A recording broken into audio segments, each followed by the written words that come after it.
friend. Welcome to Wild and Waking, a sacred space for the woman unraveling what no longer fits, remembering the truth that's always lived inside her, reclaiming her joy, her voice, her power, and rising fully, fiercely, and without apology. I'm your host, Emily Rushell, and together we'll explore what it means to live in alignment, lead with soul, and awaken a life of abundance, authenticity, and purpose. Let's begin. Hi, friends. Welcome back to Wild and Waking. I am joining you with my new glucose monitor on the back of my arm. Have any of you guys ever used one of those before? So after literally 3 visits, so that's about 4 months worth of going to my baby doc appointment checkups and talking about the symptoms that I was having, finally, someone was on board with the fact of, oh, you might have hypoglycemia. And lo and behold, I've been tracking my glucose for all of one day. And with the exception of the past hour, I have been very hypoglycemic all day long. Very extremely low blood sugar, like half of what you are supposed to be having. So that's great. Love that. 10 weeks left of pregnancy. By the time you hear this, I will be 8 weeks left of pregnancy. And I'm just hoping that this gets me the information I need to figure out how to support myself over the next 10 weeks and beyond to start feeling a little bit more like a human. And isn't it so weird? Maybe you've had an experience like this before too. Like, as much as I don't want anything to be wrong, right? I would love to wave a magic wand and not be experiencing any of this. It is so validating to be like, oh, actually, there's something super wrong. And everyone just kept missing it every step of the way. And it's also enraging. I am going out of my way. I am driving 2.5 hours to a birth center for a standard of care that I had expectations that were different from the hospital system that I was a part of. And so to be doing that and still not feel like my concerns were being heard is enraging. And the more that I talk about this on the internet, the more pretty much every person who's ever been pregnant has the same stories. Just being told, oh, yeah, you're pregnant. That's just pregnancy. I experienced that my 3rd trimester with my last pregnancy. And it took my functional health provider to figure out that I just needed electrolytes. And I felt like a totally new person. Electrolytes. And this time around, literally, my blood sugar is functionally so low that I am not functioning. That sentence didn't make sense. But I am so frustrated by women not being listened to or taken seriously or being dismissed. Not just in medicine, but freaking everywhere. So here is my little reminder nudge to you. Whatever you have going on with your body, you do know your body. You can trust yourself. If something is wrong, something is probably wrong. And it's up to you to figure it out and fight for what you need and change providers and ask for different opinions and seek out alternative care, whatever that looks like. Because just being told, oh, that's just the way it is. You're just pregnant. No, it does not have to be like that. I know that I'm pregnant. This is my 4th time doing this. I know what it feels like to be pregnancy tired. I know what it feels like to be pregnant. I know how generally uncomfortable it can be when everything is going well. I have felt like the literal walking dead, if I'm even walking, since the day I conceived, I swear. And here we are at 30 weeks, just now realizing something is very wrong. Love that. So whatever is going on with your body, your hormones, maybe you're entering perimenopause, gut issues, right? Whatever it is for you, for the people in your life, for your kids, oh my gosh, no one is going to save you. You know who connected these dots first was my friend Brittany, my doula, who looked at my labs and was like, whoa, this ain't right. My midwife team had the same copy of labs. It's fine. It's not fine. It's frustrating. But alas, here we are, glucose monitor and all. And that's not why we're here today. I have just been thinking about how much can change in 1 year. And it was kind of my own funny reflection. So last week, I did an energy house clearing that you'll hear all about next week on the podcast. I'm bringing Nicole on. We're talking all about it. And it was like the most normal thing in the world.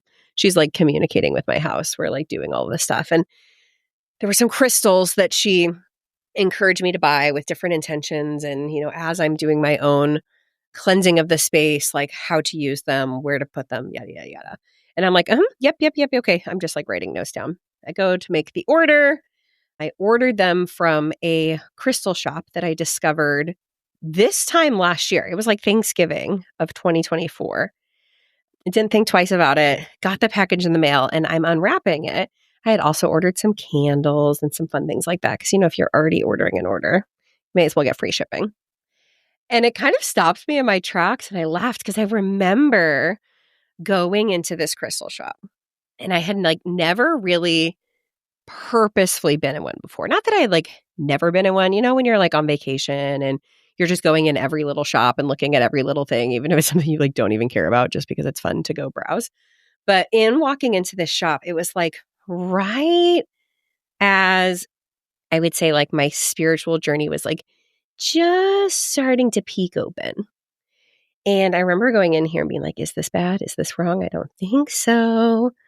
But this is kind of weird. I don't know what half this stuff is. I don't know what any of it means. What are people going to think of me if they know that I was in a crystal shop? I'm pretty sure I even released a podcast episode talking about these crystals that I had gotten. And I was like, oh my gosh, I wonder if the people who work on the behind the scenes of my podcast are going to think that I'm like really out there because I'm talking about crystals. Now I'm looking at my desk for like the whole corner of it's covered in various pretty rocks. And by no means am I a crystal expert, right? I like have to Google everything. Half the times I just pick up one because I think it's the prettiest.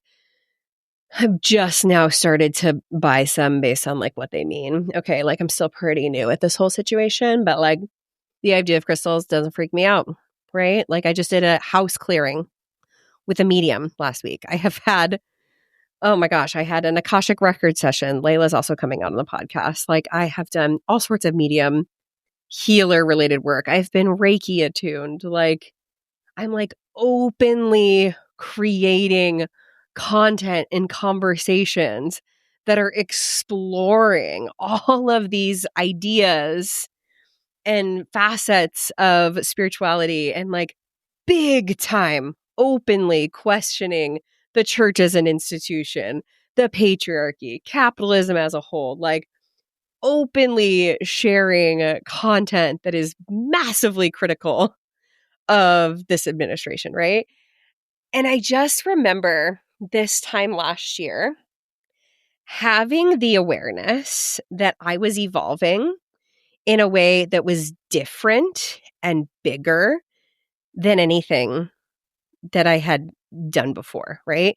Around this time last year, I started getting, the phrase healer. I was like, I don't know what that means, right?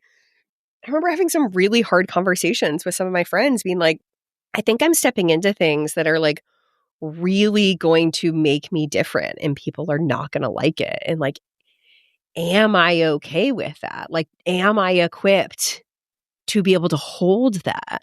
Right. And I remember this time last year, it was like a lot happened in November last year. I did a human design deep dive. And in part of that, I don't remember exactly which gate or channel or whatever it is, but there's like part of my human design is going to the edges of comfort zones and like bringing back information, right? Adventuring to the edges. I'm like looking at the posters I have on my wall, things like that. And like getting the permission of like, oh, it's going to be okay to explore. But like, what does that mean? Am I going to be okay? And here I am 1 year later, like so okay. And it has been one hell of a year. You guys have been along the journey every step of the way. And if by some chance this is the first episode you have ever found from me, my invitation is to go back like a year, 18 months, 2 years. This is something I was also thinking about literally this morning is like, I have this capsule of time in my life where you can see, you can hear in real time the ways in which I was unraveling, the ways in which I was unpacking, the ways in which I was exploring comfort to be seen, the way in which I was handling ideas and starting to understand ideas and what kinds of questions I was asking and what kinds of guests I was inviting on, what kind of conversations I felt safe having. And you can literally, it's like I imagine like a rose or a lotus flower just like slowly opening and unfolding. And if you've been with me for a while, you're like probably also looking back and remembering, or maybe you're even going to scroll back and be like, what has this journey been like? Right? Because it's been such an evolution, in part from intentionality, in part from a reflection of my own journey, in part from this balance between fear and creating safety. But like all of these thoughts from like September to February or so were so loud of like, I don't belong. Nobody's going to understand this. Like, my community is going to be so mad at me. People are going to reject me. All these peer relationships that I have are straight up going to walk away. Like, I'm going to be an outcast. Like, core wound of rejection here, friends, that we have worked on extensively. But this little unboxing of crystals just reminded me of like 1 year ago, this was so scary. And I think that's such a metaphor for a lot of what we go through, right? I even think about this in my business or the women I've helped start and create and grow their businesses. It's like we massively overestimate how much we can do in a day or a week sometimes and drastically underestimate what can happen in a year or even in 6 months. This conversation comes up all the time in masterminds, right? It seems so insignificant at the time. Right? We get off a call, we're super on fire, we've had like this really great conversation, but it doesn't feel like something seismic happened every time, right? And I think anyone who has been in part of those like group conversations with me can identify specific moments where it did feel really seismic. Like I will constantly have women I've done masterminds with over the years be like, remember that one call? I don't even remember what month it was, but you said this to me or I had this realization. Like, yes, there are for sure benchmark moments like that. But overall, the average call is the average call. And they're great, but like they don't seem like, whoa, like groundbreaking every single time. But when we get to the end of the 6 months, our last call is always this really deep reflection backwards. Like, in what ways have you grown? What are you most proud of? And then we also reflect that back for each other, every single person in the group. And it is continuously, I probably can't say shocking at this point because I do expect it years into this work, shocking for everyone else and freaking incredible for me to be like, so much has changed. Like, so many pieces of your reality are different. So many fears you have let go of. So many limiting beliefs you have worked through. So many tangible things you have brought to fruition. So many things that felt terrifying or impossible or completely out of reach on day one or even month one, month two are now like straight up just part of your day-to-day life. Yesterday, I was being interviewed on someone else's podcast, and we were especially talking about growth, evolution, identity work, and she was drawing back to specific eras of my story, right? And she asked me something along the lines of like, what's changed since you began being in like 2019? And I'm like, fucking everything. And also from the outside looking in, maybe not, maybe the outside looking in isn't what I mean to say. From a checklist standpoint, a lot of my life is the same. I live in the same house, I have the same kids, a few more in the mix. Same husband, same land, same Instagram, but everything about my reality, the way that I talk to myself, the relationships that I have, the connectedness I feel, the impact that I'm making, this community that we've grown together, the things that I'm doing, the way that I spend my time, the absence of guilt that I experience, right? The way that I move through the world, the wealth I'm able to generate for my family, 1000% different. And I'm like, I can look back at the life that I was living, which was beautiful and wonderful and #blessed. And I can see exactly what that trajectory would have looked like if I had never leaned in. If I had never said yes to that nudge that was like, start an Instagram about personal growth for rural women, right? If I had let fear hold me back and be like, no, that's too weird. That's too much. People are going to judge you for that, right? Which are all thoughts that I had. If I had never pursued that, I can see a version of the trajectory of my life that is so different from the brain and the reality that I exist in now, it almost feels impossible. And yet it's so tangible, right? And yeah, that came with some really big decisions, but it mostly came from a lot of micro experiences, a lot of day-to-day choices, a lot of yeses, a lot of doing hard, scary shit, therapy, healing, putting myself in uncomfortable situations, having uncomfortable conversations, investing money into myself. Like the amount of money that I have invested into myself and my business is not even fathomable compared to what I would have done in 2019. I remember like having the biggest complex about spending the money on myself to even buy running shoes. And not to say that that was not nothing, but it's just, here's your permission. Because I think anytime we're on a journey or we're presented with a path, an opportunity, an idea, we get to choose, do I lean into discomfort or do I stay safe? Do I stay in my bubble?